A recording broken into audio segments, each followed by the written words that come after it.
DGVCL દ્વારા જે જાન્યુઆરીમાં એક્ઝામ લેવાઈ હતી વિદ્યુત સહાયકની એક્ઝામ લીધા પછી યુવાનોને જે ભરતી કરવાની હતી ભરતી નહીં કરતા જુલાઈ મહિનામાં મેં હલ્લાબોલ કચેરીએ કર્યું હતું 102 જેટલા યુવાનોને નોકરી મળી હતી અને આઉટસોર્સિંગમાં હજારો યુવાનોને નોકરી આપી રહ્યા છે।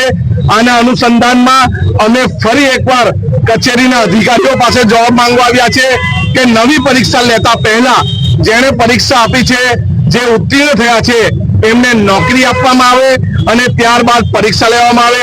જો અમારી માંગણી નહીં સ્વીકારાશે તો અમે આક્રોશ સાથે ધરણા પ્રદર્શન આ કચેરીની બહાર કરીશું। કેટલા નોકરી આપવાની વાત થઈ હતી, કેટલા આપવામાં આવી છે?